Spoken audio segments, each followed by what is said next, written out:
Hello everyone, welcome back to my channel. My name is Onika Webb. I am a coach, author, speaker, and I am here to share my knowledge and wisdom with you that I've received through my experiences and through revelations in my walk with Christ. And today I'm sharing 5 books to read in 2024 for beginners. Now let me tell y'all a little backstory.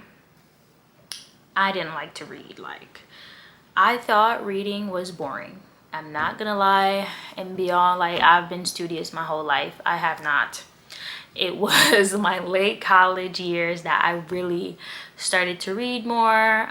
When I started to do more research around like personal finances, I tried my best to find books that interest me. And so I was not the biggest fan of reading, but reading has completely changed my life in a way. Like, it has impacted me and my knowledge, and to be studious and smart in different areas that I wouldn't really have gotten if I didn't read. So I want to share with you 5 books that I would recommend for beginners. So without further ado, I'm gonna kick us off with book number 1, The 4 Agreements.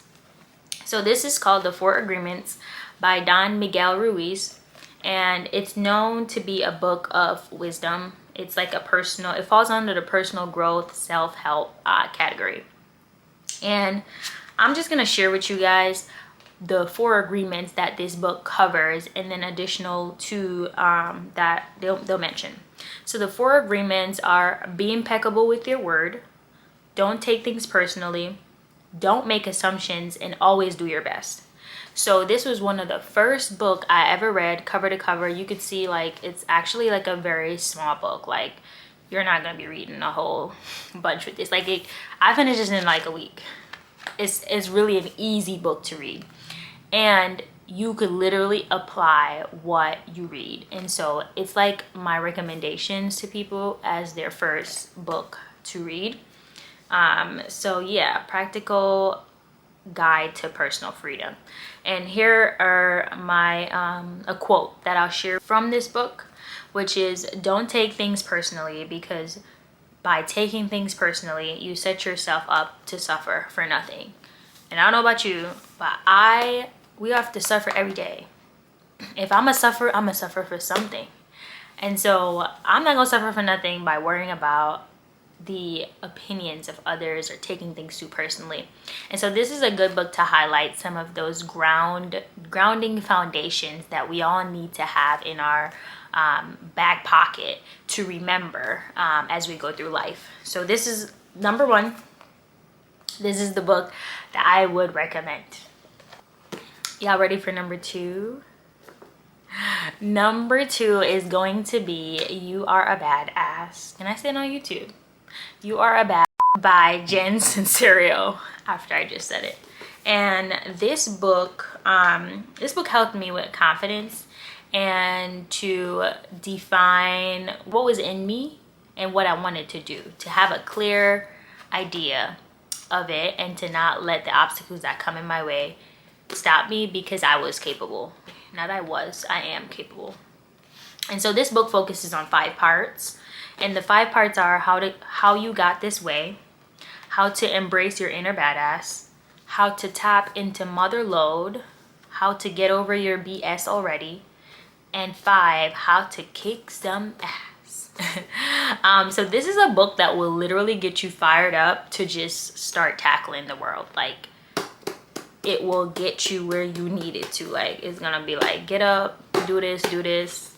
This is a great book to help you with your confidence and guide you through procrastination and gratitude and different practices as well. I'm not a big fan of some of the words that she used in the book, but it was one of the second book that I ever read, and it was really helpful. So I am going to recommend it to you guys. And a quote that I'll use from this book that she said in here was: you are responsible for what you say and do. You are not responsible whether or not people freak out about it. The other one was: what other people think about you has nothing to do with you and everything to do with them.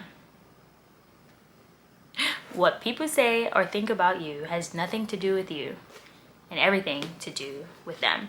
And so, like I said, this book will get your mind right with the foundations of certain things. So that's the second book that I will recommend to you guys. The third book is Rich Dad Poor Dad, and I feel like mad people talk about this book all the time. When I read this book, I wanted to just literally beat everybody up, because why didn't I not notice 3 years before? Like, why am I just finding out about some of this stuff? So this book is like a personal finance book, and it educates you on what his rich dad did versus what his poor dad did. You'll see the difference between how they talk about money between the rich dad and the poor dad, and then the impact that it had further on in life, and you know, him choosing which route to choose or which advice to take, and the impact that it has on him now. But he gives a lot of good definitions in the book. He asks a lot of reflective questions in the book, and he also has a game online to play called Cash Flow. Me and my friend play all the time, and so I 100% recommend you to start with this book. It is a much thicker book, but it's literally in the simplest of terms that you could ever expect a personal finance book to be in. And so I 100% recommend that if you're struggling with your finances, or if you want to improve your finances in any way, read this book. Now, the fourth book, I love this book. Like, this is one of the books that really made my brain think. Like, it stimulated my brain in ways that I didn't even know it could have been stimulated. And so the book that I'm gonna recommend is The Power of Habits by Charles Duhigg. This is a much thicker book, but it's actually not. It's really a quick read based on just like how he wrote it. After you read Rich Dad Poor Dad, you're going to need help implementing what Rich Dad Poor Dad said. And this is the book that will help you do that. And so The Power of Habits focuses on what we do, why we do what we do, and how to kind of change that in relation to your habits. And I remember this was a book that really helped me wake up at 5 a.m. in the morning based on like the habits that it talked about. So I remember in this season it talked about, I'm gonna just give you guys a little example because I love this book. It talked about how our brain works, and how, you know, we can, like, for example, if someone wants to stop smoking, they're not just going to automatically stop smoking. They have to replace the times or when they would smoke with another habit so that their brain could, you know, get used to that. So he talks a lot about that. But I remember for the 5 a.m. Me waking up early was a goal, and I couldn't do it. And he talked about like just setting your alarm clock at least 10 minutes earlier than the previous time each day, and you won't even like notice it as much, but in due time, like you're gonna be at that earlier start time that you want to be at, without the issues that we would normally face. But it's like you're building a habit slowly and creating it in your brain to kind of get used to it. And so this book helped me do that, and it connects like psychology and our brain. And he did not make that boring. Like, I will say, like, I thought that piece was gonna be boring when I heard about it, but it was actually really interesting. He talks about Target, he talks about Starbucks and the marketing techniques that they use on us, and they work. And so this book, a 10 out of 10. Like, this is a book that I recommend to people. I'm gonna read a quote from this book, which was, "We learn about ourselves sometimes without knowing we're learning. That's why failure is so valuable. It forces us to learn even if we don't want to." And that sums up like some of the points that he talks about in this book. But 100% get you this book. And y'all, I'm not sponsored. I'm giving y'all the gems because these books really had an impact. Number 5 is my number 1. And so that's going to be The Psychology of Money. And don't ask me why all these books are about money, because when I started reading, I started on my personal finance journey. And so a lot of the books that I was reading had to do with that. But as you can see, like it's a mixture. But this one is one of the best personal financial book that I've ever read. And I'm not saying I read a ton, because I've started a few and I didn't finish because they were boring. So I started a few and I was like, I can't get into this, and so I stopped. But this one had me in the house like, yo, this is so true. This is the book.